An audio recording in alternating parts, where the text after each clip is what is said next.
Alrighty then, here's our last video in our geometry unit. We're going to find the surface area and draw nets for triangular prisms. So it's going to be very similar to rectangular, except obviously, since they're called triangular prisms, they have some triangles involved instead of all rectangular sides. So set up your notes, you know what to write down. When you're ready, go on to the next part. So our goal today is to be able to draw a net for a triangular prism and then find its surface area. If you notice from our model here, the front and then think about the back, those are our triangles. But the whole thing is not made of triangles, just the front and the back. We call them the bases. The rest of the sides, so think the bottom, the left side, this right side over here, those are still going to be rectangular pieces because it's still a prism. It's just the front and back are going to be those triangular parts. Notice down here, there is no trick like we just had for surface area of rectangular prisms. You can't just find a couple of them and add them together and multiply by 2. Here, there's 5 sides, 2 triangles, 3 rectangles. You simply have to go ahead and find the areas of each of them, add them all together. So let's try our first one. Here, I've already drawn the net. So it's already been unfolded. You got your triangle in back and in front, and then you have 3 rectangular sides. You'll notice they all look kind of similar in size here, which may help us out a little bit. But we just need to find the area of each one of them. So start with the front. That's the part that tipped out this way. If you kind of imagine folding this back up, it would kind of look like a long triangular tent. So the front here has a base of 12, a height of 10. Remember, always look for that right angle symbol to find where your base and height.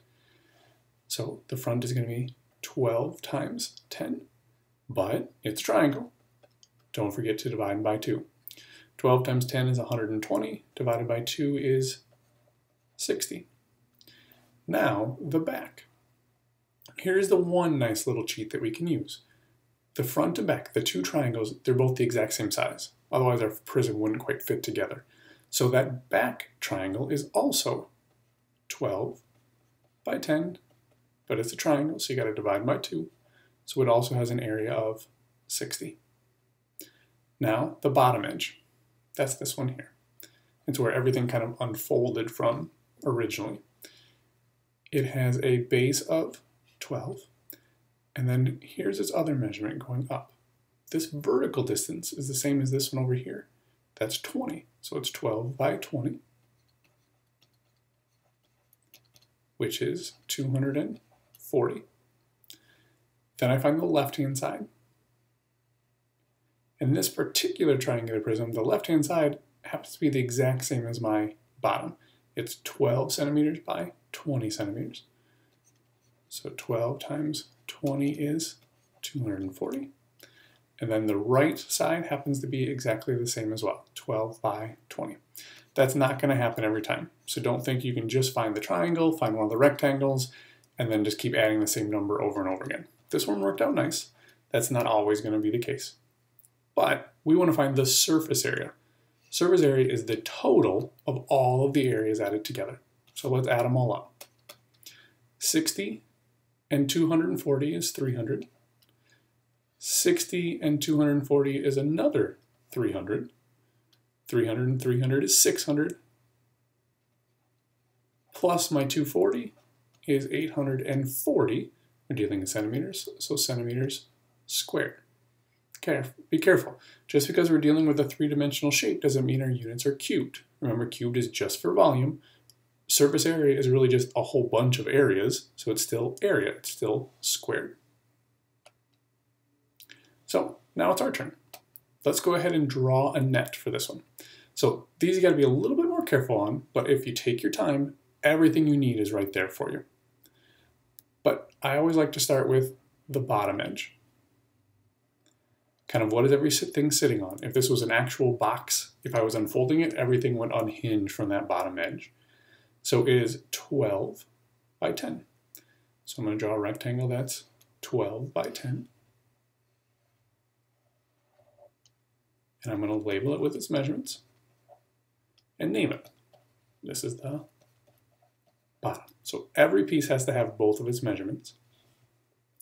From the bottom, I like to take care of the triangles next. So here's my triangle. Notice it connects with the 12, it shares that side, and then it goes up by 5 from this right-hand edge. So it connects along the 12, has that common piece, and then the right-hand side is where it kicks up by 5. So I connect it this way. And then you're going to put in a very important piece here. Draw in that right angle. Because when it comes time to coming back to finding our area, we're going to have to look for that right angle to know which one is our base and our height. Now, this slanted side out here, okay? I'll make a little adjustment here and move my 12 because I don't want you to think the 12 goes down there. The 12 is this edge here. My slanted edge over here, this one kind of going up at an angle, is the same as this one over here. So this one is 13. But notice it doesn't meet any of my sides at a right angle. So while we're putting that measurement in, we're not going to use it for our calculating. Now we've done the front. Don't forget to label it. Now we're going to do the back. The back is exactly like the front. It's just the mirror image. It kind of tips backwards. So it's going to tip out this way and go like this. So here's the back. It's going to have the same 5 as the height. Here's our right angle again, 12, and then our 13. So it's just kind of a mirror image, kind of going in the opposite direction, just like in a mirror. Getting closer. Let me get a little bit of my scribbles out of the way. Now we just have the two sides. So let's do this back edge here. It's kind of on the right-hand side, so we'll call it the right side. Notice it shares this edge here with the bottom, which is my 10. So it's going to share this edge right here. And then it tips out the other measurement, which is 5. Notice this 5 here is the short part of my triangle, and it's the edge of that right-hand side. Notice those 5s match up. So this one is 5 by 10, which is my right-hand side. And then my last piece is the top. You can call it the left-hand side, you can call it top, kind of whatever you want, but it's going to kind of flop out this way. It's kind of like taking the lid off of the box. It shares that common edge of 10 with the base, or with the bottom. So that's going to be my 10 here. Your other measurement going out, that's this edge here, which is 13. So it's going to flip out by 13. And this is my top, or you can call it the left-hand side, however you want to name those. Okay. So now we found each of the different faces of our triangular prism.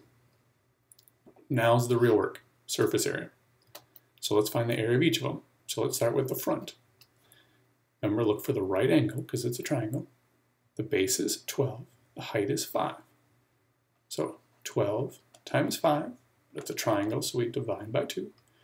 12 times 5 is 60, divided by 2 is 30. The back, we know is going to be the same thing, because it's the same measurements. It's 12 by 5, but then we divide by 2 because it's a triangle. The bottom, it's 12 by 10. Notice how easy it is to find our measurements, because we made sure to write them on each one of our shapes. 12 times 10 is 120. The right-hand side, it's 5 by 10, which is 50. And then my top, or maybe you called it the left-hand side, it's 13 by 10, is 130. Notice how easy it was to find every measurement I needed to find my area because I did a good job of labeling the sides of each one of those parts. Now, let's add it up. 30 and 30 is 60. 120 makes 180. Plus 50 is 230. Plus another 130 is 360. I'm dealing in yards, so it's yards squared. Hopefully you're starting to get the idea of it. It does take a little bit of practice. So let's try another one. If you think you've got this down by yourself, feel free to pause, try this one on your own, come back, see me when you're done. Okay? So let's start with the bottom. Okay, that's our rectangle.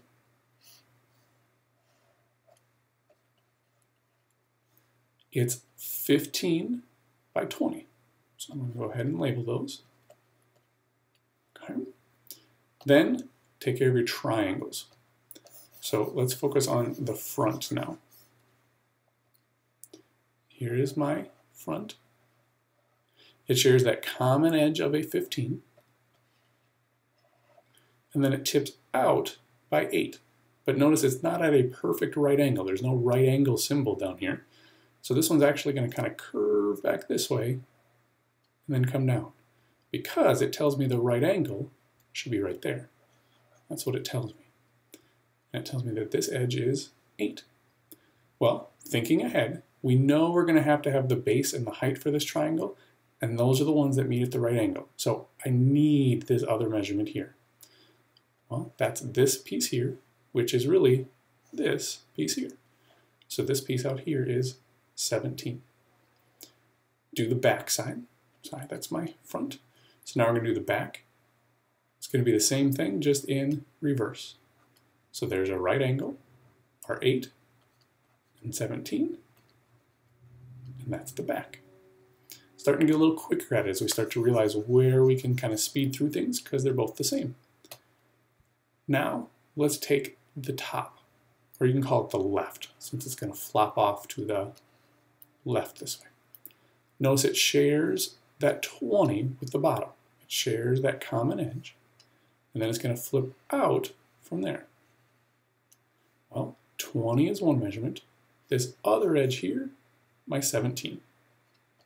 So it's 20 by 17. I'm going to call it the top. Feel free to call it the left if you'd like. Hopefully you don't think we're done yet. Remember, for a triangular prism, there's always 5 sides. What we really need is this right-hand side. It's a little bit tougher to see in this one because of the angle of the diagram, but you got to trust me that there's that rectangular side back there. The key is, how does it connect to the bottom? Well, it connects along this edge here, which is my 20. Then we look at how tall is that back edge. Well, how tall it is this edge right here, my 8. So it goes out by 8. Which makes sense, because if I were to fold it back together, this 8 here would match up with this 8 here for my triangle. Those two sides would match up, so we want them to be the same length. So this is my right side. So I've drawn my net for all 5 pieces. Don't worry if your triangles aren't quite perfect. As long as you got the right measurements, even if they're not exactly drawn to scale, we're okay. The important part is, do you have the right measurements for them? So let's find our areas. So we have the front, the back, the bottom, the top, or maybe you call it the left, and the right. So the front, that's my triangle. Remember, for the area of a triangle, base times height divided by 2, but base and height have to meet at a right angle. So look for the measurements that meet at a right angle, 8 and 17. So 8 times 17, well, 8 times 10 is 80. 8 times 7 is 56. So together I get 136. But it's a triangle, so I got to divide by 2. 136 divided by 2, that would give me 68. There's a little mental math there. The back is also 8 by 17. But it's a triangle, so you got to divide by 2, and that gives me 68.